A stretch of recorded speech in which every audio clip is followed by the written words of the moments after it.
Hello everybody, this is Gregory with Permanent Weight Loss Made Easy, where there should be no hesitance in your weight loss and in your weight maintenance.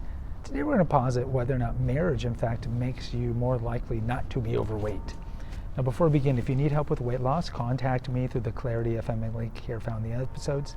Note, I have a pretty good review rating and I lost over 100 pounds and kept it off for 30 years, so of course if you need some help, contact me.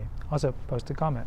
So, does being married decrease your chances of obesity and or increase your chances of being successful with permanent weight loss? Because we know that the majority of people who do lose a lot of weight regain it.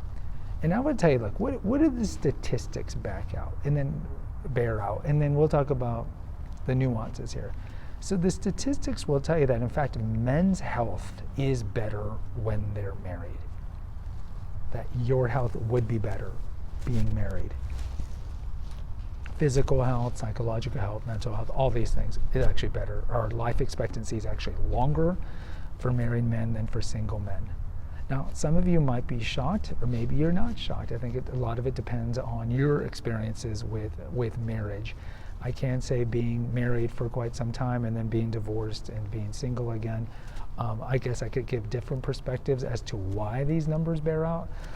I would say, look, why does it make sense that married men tend to live longer? Now, some of you guys who are happily married, of course, you know, you're in a loving relationship and you have somebody who's got your back and whatnot. And some of you maybe have bad relationships. You're like, how can that be? I would be drinking myself into a stupor and eating garbage to numb the pain. Well, I think that certainly plays a role in whether or not these stats bear out. Because if your whole experience with marriage has been bad, you'd be like, well, how can this be?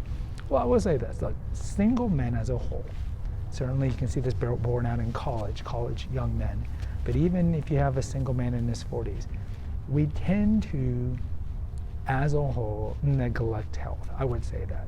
It's not to say that men won't be at the gym, but we've talked about it many times.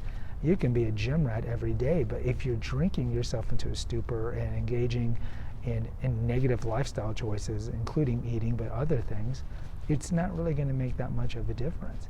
So when men are left to their own devices as a whole, you're not going to see them working out every day, getting 7 to 9 hours of sleep and eating well-balanced meals with, you know, grass-fed steak and a big bowl of vegetables. They're just not. Most of the time men are going to be drinking too much alcohol and eating too much junk food and maybe neglecting the gym. And of course, this will add up year after year after year. And this is one of the reasons why it kind of makes sense that single men die younger and have worse health. Because as a whole, men in some ways, though they are meant to be the leaders, need a little guidance from a wife. If anything, I don't know if it's like pleasant guidance, it could just be nagging. You need to eat better, you need to do this. And like, I mean, that is a trope, right? The man's about to eat like a cheeseburger and she takes it out of his hand and gives him like kale, right? That's kind of like a joke, but heaven forbid you do that to a woman. If you did that to an overweight woman, oh my God, you're a misogynist, how you hate women, blah, blah, blah. So of course there's a double standard. Now, so it makes sense. It makes sense that married men on one level would eat better because there's somebody who's telling them that you got to eat better. I would say that in some ways, though, I've seen horrible marriages where the guy's just neglecting every part of his body because he is in a hell zone. And you'll see women who feel the same way. They're in a bad marriage. They're just in a hell zone.